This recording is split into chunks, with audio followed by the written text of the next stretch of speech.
Bună, bine ați venit pe canalul nostru! Tot mai mulți oameni caută soluții care să le permită nu doar să economisească bani, ci și să protejeze mediul înconjurător. Există o soluție mai bună pentru a atinge ambele obiective decât combinarea unei pompe de căldură cu panouri fotovoltaice? La această întrebare voi încerca să răspund în episodul de astăzi. Vă invit să urmăriți.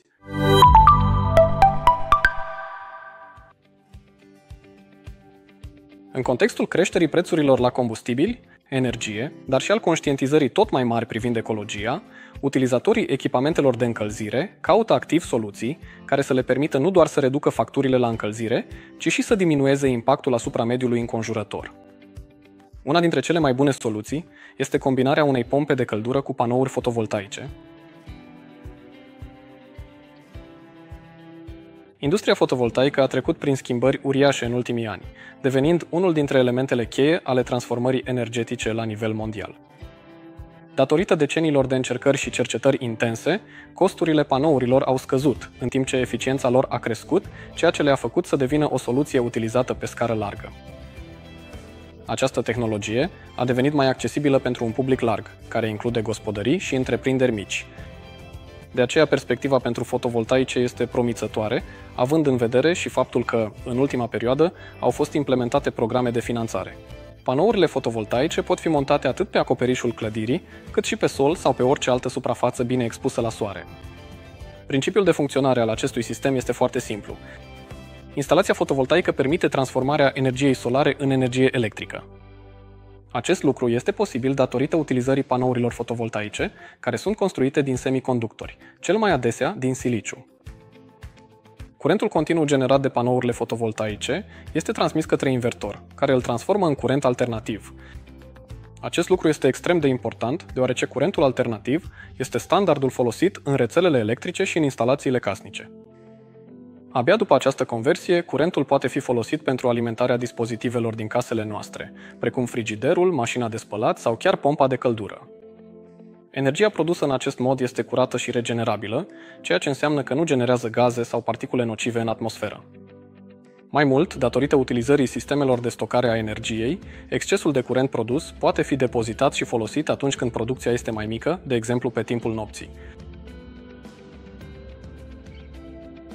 Pompa de căldură este un dispozitiv care preia energie din mediul înconjurător, din aer, apă sau sol, și o transformă în căldură, care este apoi folosită pentru încălzirea locuinței și a apei calde menajere.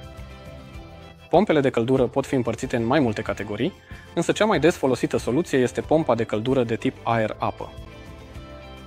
Pompele de căldură sunt dispozitive extrem de eficiente, deoarece pot produce de câteva ori mai multă energie termică decât energia electrică consumată, ceea ce le face unele dintre cele mai economice sisteme de încălzire.